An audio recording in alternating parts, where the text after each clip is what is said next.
Good morning. Welcome to Sports Shorts Daily. Ronnie Rance alongside Tommy Krysan, TK, rocking you from Court Street in downtown Port Allen on this Monday morning. I am at an undisclosed location presented by the Louisiana Sports Hall of Fame. Go to lasportshall.com. Check out this year's 2024 Louisiana Sports Hall of Fame class, which includes Drew Brees, and you can find out, get the details on the induction weekend, June 20th through 22nd. And we're presented by LeBear's Casino.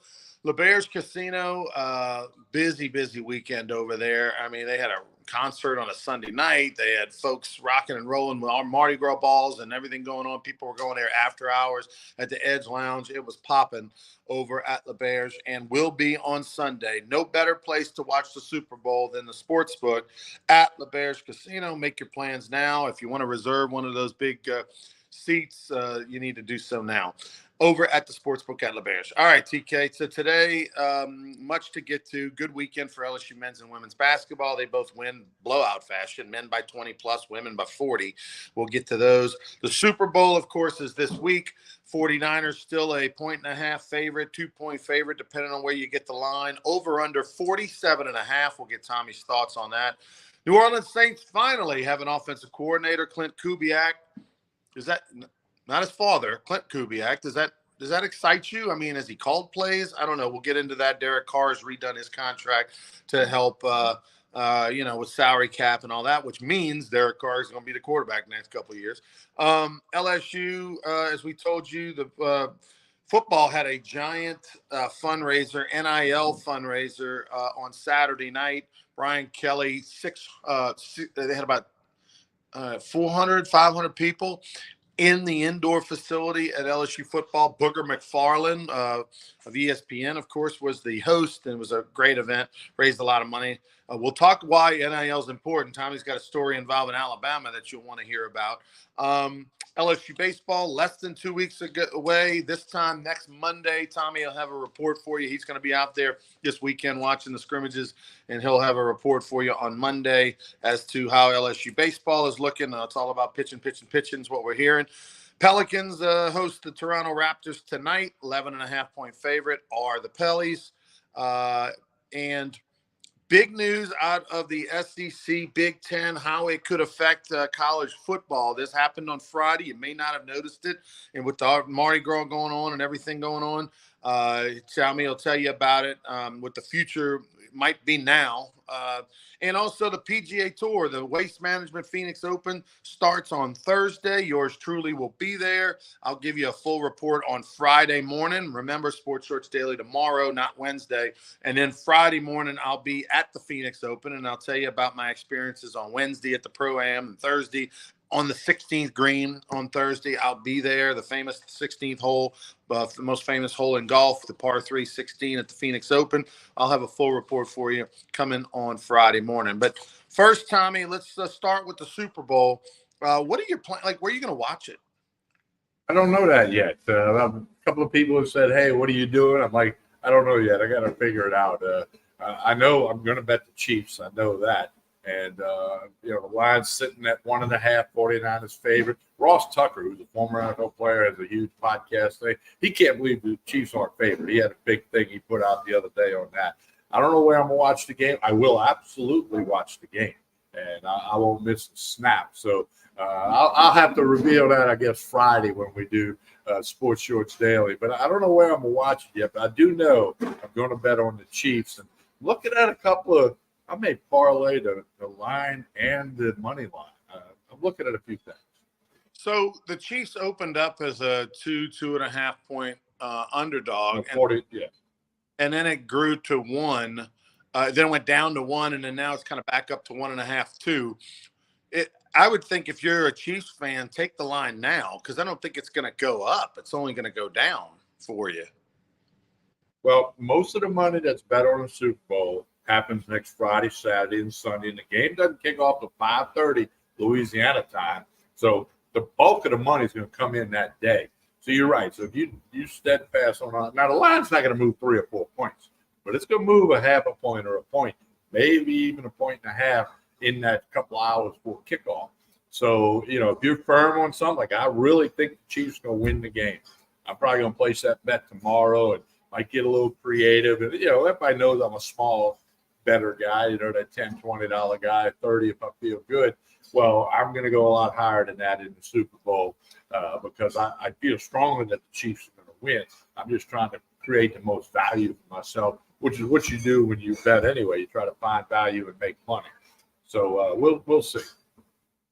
All right, yeah, I'm with you on that. I'm loving the Chiefs. I'm loving the Chiefs, and I'm loving Usher at halftime. He's the halftime. Who's that? Yeah, I figured you'd say that.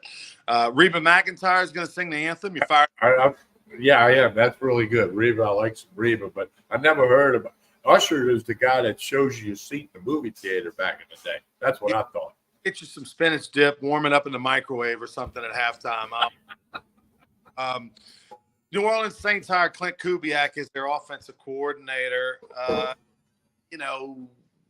He was on the staff as Brock Purdy's over there with the 49ers. Your reaction to Kubiak? I know folks wanted other people. They wanted a more flashy name, maybe a little more, I don't know, somebody with some skins on the wall as a play caller. What's your reaction? I'm good with this hire. I mean, he's got the pedigree. His dad was an NFL quarterback. His dad was a head coach a couple of different places and has served as a coordinator.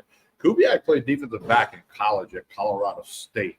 Okay, but I think what I like in 2021, he was the offensive coordinator for the Vikings. He called plays, and I don't remember the Vikings' record in 2021, but they've been a good team in the last couple of years. And here's the biggest thing I like about it. I think Kyle Shanahan's one of the best football coaches in the NFL, number one. Number two, the 49ers have been one of the best teams in the NFL for the last couple of years when Clint Kubiak's been a part of that. So he's seen all that stuff that happens in the meetings and in the facility on, Monday through Friday. And I just think being around Kyle Shanahan has probably given this guy a lot of good ideas and a lot of good direction because Mike Shanahan, Kyle's daddy, was a hell of a coach. I think Kyle's a hell of a coach, and people around him learn from that. So I'm actually excited about the hire of Clint Kubiak. Here's the other thing, Ron. You know how the average age of the NFL player has come way down in the last decade plus? So has the average age of the coaching staff, not just the head coach, but your coordinators and your key position coaches. Again, the Saints have 24 coaches on their staff. Let that sink in, people. 24. Okay, so I think you got to move to the younger guy like a Clint Kubiak in this game, just like the player ages come down to coaches. The days of the Tom Landrys and the Ditkas and these guys coaching forever, it's not happening anymore. So I'm good with the hire of Clint Kubiak. Hadn't called a play yet, hadn't coached a game yet, but on paper, I like this hire. Derek Carr restructured his contract, which gave the Saints some flexibility. The Mickey Loomis redo the salary cap deal. I mean, he's been dancing that dance for a long time, and very few do it better as far as creating salary cap room where there is none. But it also means that the Saints and Derek Carr are married to each other more. There was some hope maybe by some fans, maybe some thought by some fans that they might, part ways or realize the error of their ways. And, man, I don't know if this is going to work. Saints basically are saying, yes, we're restructuring the deal because we are committed to you. No question about that. He's in there for a couple of more years, and more reasons to just get Clint Kubiak in here, let him do what he can with Carr and the offense, and again, the NFC South is not the strongest division in the NFL, so it's kind of there for the taking. If you can elevate your team among the Panthers, the Buccaneers, the Falcons a little bit, you got a shot to win the division and get in the playoffs. So that's what it's all about, get in the playoffs. So that's what the Saints' goal has to be. Yeah, it's going to be interesting to see what Baker Mayfield does, if he signs a big deal to stay in Tampa. You would think he would because, even though Baker Mayfield had the year he had, he obviously has some loyalty and appreciation and comfort and all with the Bucs and their system and that organization. They've got some trust and faith. Don't know that it would go that way as well anywhere else.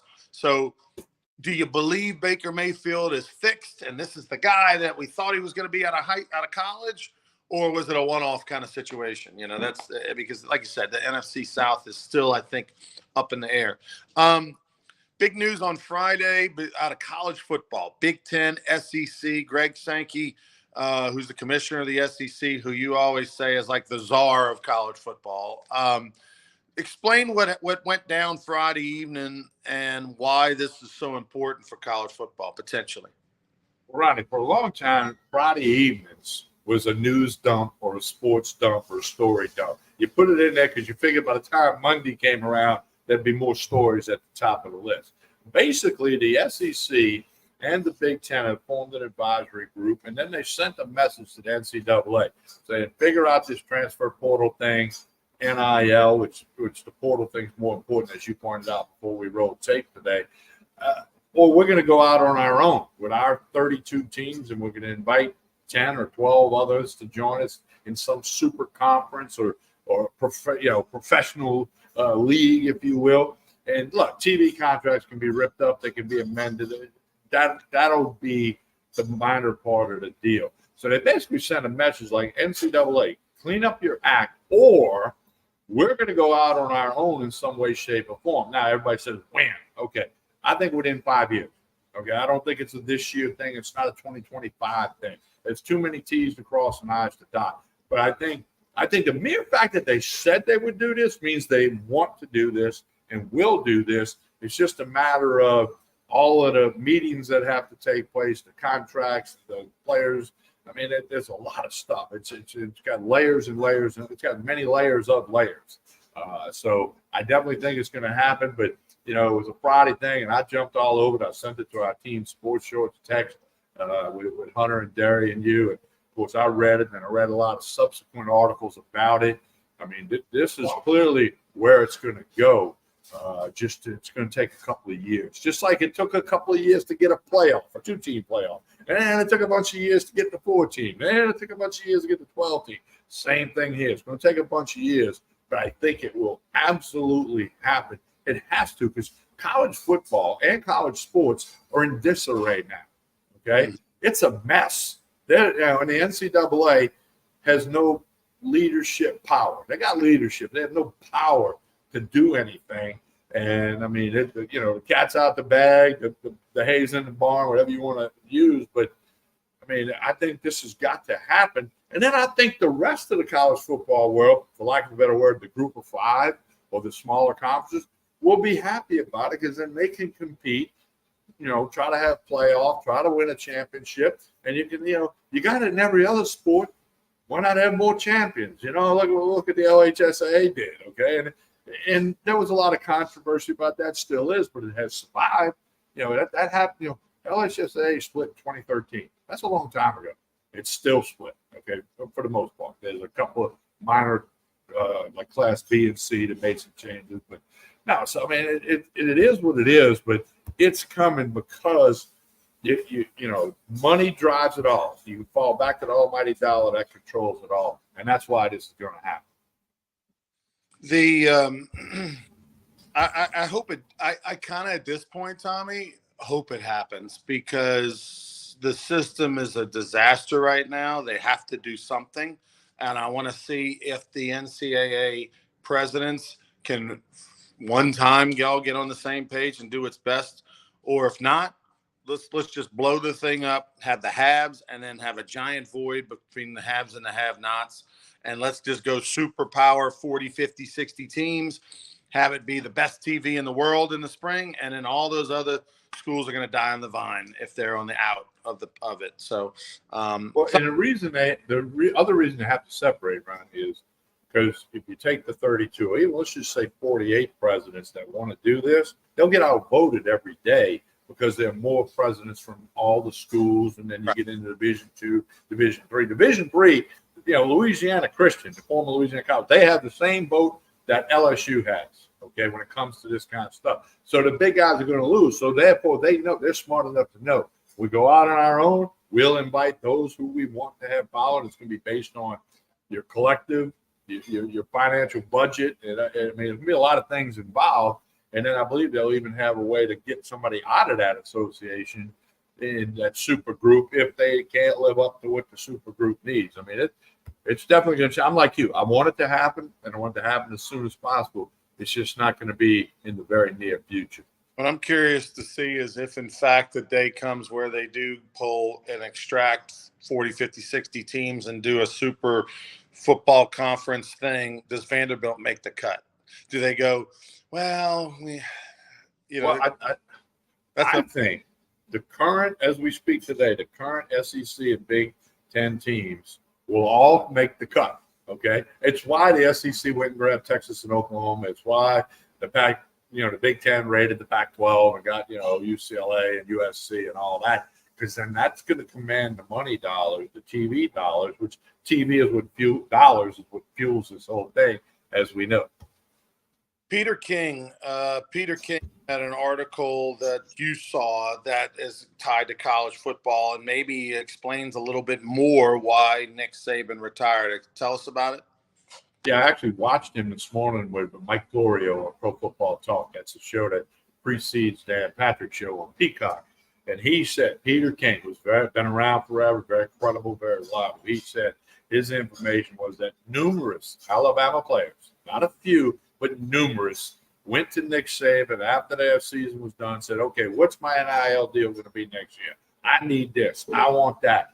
I got to have this or I'm going in the portal. And numerous, I'm going to guess numerous means 6 or more. That's just a TK guess. But that was a large part of the reason why Saban said, hey, the heck with this. I can't deal with this anymore. And, and Peter King didn't say this, but that's why Chip Kelly wants to go back to the NFL. I don't want to deal with that stuff. I mean, and now the age of college coaching is going to come way down too, like we talked about in the NFL. But Peter King's reputable, credible. He's been around a long time, so I believe there's a good bit of substance to his report that I heard this morning. The other topic to get to is LSU men's and women's basketball. Quick takeaway, TK. Yesterday, I went to the halftime celebration. LSU Sue Gunner Court. They kind of brought back a lot of alumni from the 70s, 80s, 90s, 2000s today. I don't know how many former LSU women's basketball players, somewhere between 50 and 100 were there. It was a good turnout. And they did the official celebration of Sue Gunner Court. And LSU won by 40 over Florida. Big blowout, giant crowd. They look like, they've gotten this thing rolling, although, again, the depth is going to be an issue against the top 10 teams, but against other teams, they can handle it. But the men's basketball team, let me tell you my story on Saturday, Tommy.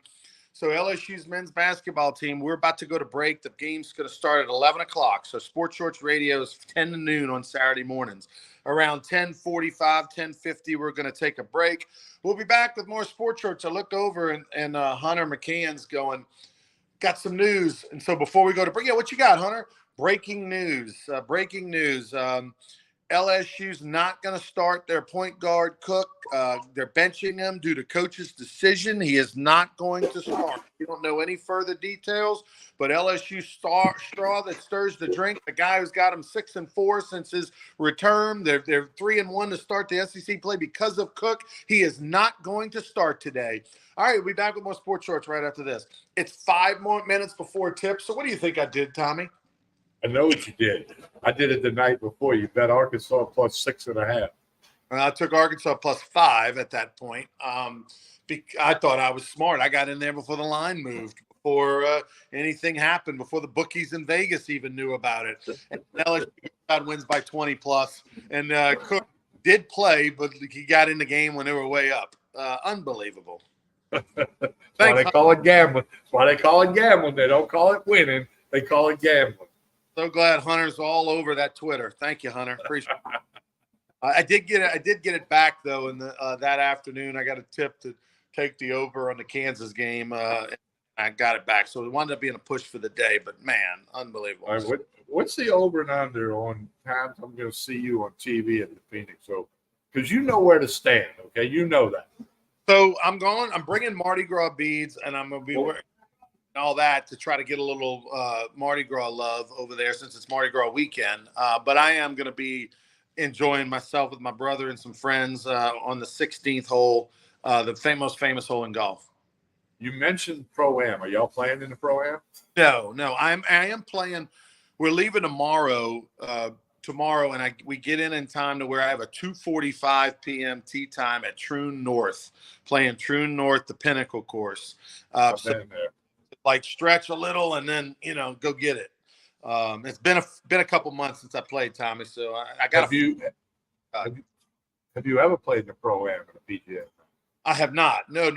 I don't know that I would want to, because there is a chance that I might swing and miss the ball on 16. No, but any pro-am you've never played. I played in the pro-am in New Orleans years ago. I played a pro-am one time. The Zurich. I was paired with John Peterson, the former LSU golfer. It was and we won it. I was on the winning team. Wow. Now, I played in the pro-am in New Orleans many years ago when it was the Freeport McMoran. I was with Brad Fable, who's now like a guru putting instructor. Maybe he taught me something that day. And now they're very expensive. Back then, it was reasonable cost relative to the cost of everything. Now it's thousands of dollars to play in a big-time pro-am. I think when I played, it was like $150, and you got a shirt and a hat, and you played with a pro. It was well worth it, even though the ticket might only been $30 to get in the event back then. Now, this was a 4-man scramble deal, and with John Peterson, and I was working at LeBear's at the time, and just worked out. What did it say? You see the comment? You're pulling an Alabama baseball betting play with that last minute. But you saw that Bohannon got a 15-year show cause on that deal that happened when he knew his guy wasn't pitching, and they tried to get $100,000 on LSU. The thing about two things about that story: one, it's an amazing story, and two, it involved LSU, although no wrongdoing by LSU. But the amazing story is that he had such a buffoon in Ohio that was placing his bets for him, because what got him busted was the guy literally was telling people, "Hey, man, look, here's my phone. Look, the coach is texting me, telling me I got to get these bets in." Unbelievable. What an idiot. Yeah, I did those games on TV that weekend. I remember. Second and third one, maybe. I don't know. It's crazy. All right, TK, tell us about Court Street as we get out of here. Hey, breakfast, lunch, dinner, full service bar. Hit them up on Facebook and Instagram. Jason and staff do a super job. Had a big crowd for breakfast when I got here this morning. If you haven't checked it out, you need to do that. 805 Court Street in Port Allen. Just a couple of minutes over the Mississippi River Bridge. Easy to get to. Plenty of parking. Got a nice patio out front for when this weather warms up. They do have live music from time to time. So if you haven't done so yet, please check out Court Street Cafe in Port Allen. We'll be back on tomorrow morning, 9:30 Central Time. Talk some Pels. They have a game tonight, and anything else that pops in the world of sports. We'll be back tomorrow for more Sports Shorts Daily, presented by LeBear's Casino. Please like and share this video. Thank you so much.